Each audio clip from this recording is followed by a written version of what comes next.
आइए जानते हैं आज की कुछ अंतर्राष्ट्रीय खबरों को। पहले एक नजर आज की हेडलाइंस पर। खुलासा, पति जिंदा मगर 30,000 के लिए महिलाओं को दिखा दिया विधवा। 2 गांव में ही मिले 29 फर्जी लाभार्थी।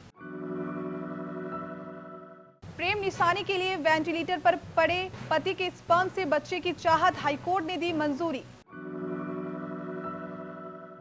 देश में कोरोना वायरस के डबल वेरिएंट का अटैक, एक ही व्यक्ति में पाए गए 2 अलग अलग वेरिएंट। सारण में तीसरी लहर की तैयारी में जुटा स्वास्थ्य महकमा। ममता बनर्जी का खेलो इंडिया, जब तक भाजपा साफ नहीं होगी तब तक पूरे देश में खेला होवे। 16 अगस्त को खेला दिवस से होगी शुरुआत। हिली धरती, राजस्थान से लेकर लद्दाख तक भूकंप के झटके, बीकानेर में 5.3 तीव्रता। यूट्यूबर पुनीत कौर को भी राज कुंद्रा ने फिल्म के लिए भेजा था मैसेज, बोली भगवान करे वो जेल में सड़े।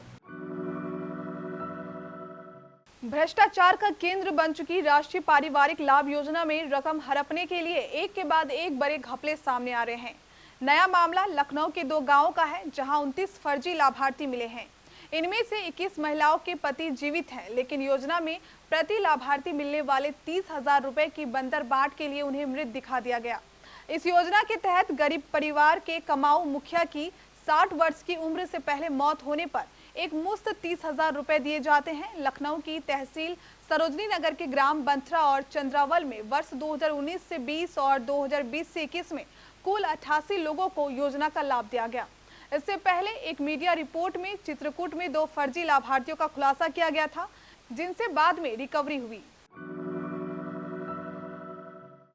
गुजरात में कोरोना की वजह से एक मरीज वेंटिलेटर पर अंतिम सांसें गिन रहा है, मगर उसकी पत्नी अपने प्रेम की आखिरी निशानी के तौर पर उससे एक बच्चा चाह रही है।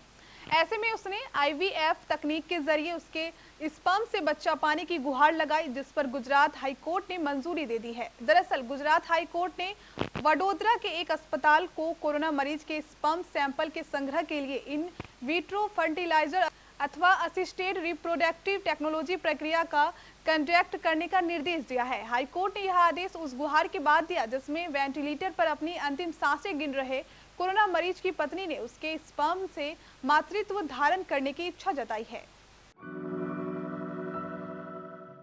देश में कोरोना वायरस की तीसरी लहर की चिंता लगातार बढ़ रही है। इसी बीच कोरोना वायरस के डबल अटैक का भी खतरा बढ़ गया है। देश में कोरोना के डबल वेरिएंट का अटैक सामने आया है।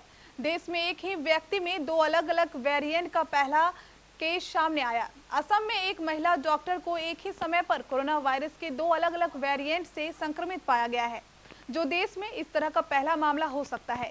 भारतीय चिकित्सा अनुसंधान परिषद के क्षेत्र मेडिकल रिसर्च सेंटर के वरिष्ठ वैज्ञानिक डॉक्टर बी बोरकाकोटी ने यह जानकारी दी है। छपरा सारण में कोरोना की संभावित तीसरी लहर से निपटने के लिए जिले में स्वास्थ्य विभाग पूरी तरह तैयारी में जुटा हुआ है। यहाँ का स्वास्थ्य महकमा दूसरी लहर के अनुभव के आधार पर होमवर्क कर रहा है। इस बार प्रखंड स्तर पर ऑक्सीजन सिलेंडर व ऑक्सीजन कंसंट्रेटर मशीन भी उपलब्ध रहेगी। प्रखंड स्तर पर भी कोविड मरीजों का उपचार हो सकता है। प्रखंडों में एम्बुलेंस से लेकर अन्य व्यवस्था की जा रही है। इसके अलावा कोविड-19 से संक्रमित होने वाले मरीजों के उपचार के लिए विशेष कोविड केयर सेंटर सदर अस्पताल में बनाए गए हैं। छोटे बच्चों के लिए ICU वार्ड भी बनाया गया है। अस्पताल में दवा भी पर्याप्त मात्रा में उपलब्ध है, लेकिन अस्पताल में चिकित्सक, नर्सिंग स्टाफ, लैब असिस्टेंट एवं ICU ऑपरेटर की कमी है। बंगाल की मुख्यमंत्री ममता बनर्जी ने बुधवार को उत्तर प्रदेश, दिल्ली और गुजरात समेत कई राज्यों में मेगा वर्चुअल रैली की। शहीद दिवस पर की गई इस वर्चुअल रैली से ममता ने जाहिर कर दिया है कि बंगाल विधानसभा चुनाव जीतने के बाद उनकी नजर अब दिल्ली की सरकार पर है। ममता ने कहा कि जब तक भाजपा पूरे देश से साफ नहीं हो जाती है, तब तक सभी राज्यों में खेला होगा। उन्होंने कहा कि हम 16 अगस्त से खेला दिवस की शुरुआत करेंगे और गरीब बच्चों को फुटबॉल बांटेंगे। बुधवार को देश में 3 जगहों पर भूकंप के झटके महसूस किए गए। सबसे पहले मेघालय में भूकंप के झटके आए और इसके कुछ घंटों बाद लेह लद्दाख और फिर थोड़े समय के बाद राजस्थान के बीकानेर में भूकंप के झटके महसूस किए गए। सबसे पहले मेघालय के पश्चिम गारो हिल्स में भूकंप के झटके महसूस किए गए, रिक्टर स्केल पर इसकी तीव्रता 4.1 रही। झटके रात करीब 2:10 पर महसूस हुए। इसकी पुष्टि नेशनल सेंटर फॉर सिस्मोलॉजी ने की है। भूकंप से जान माल और किसी अन्य तरह के नुकसान की कोई जानकारी नहीं है।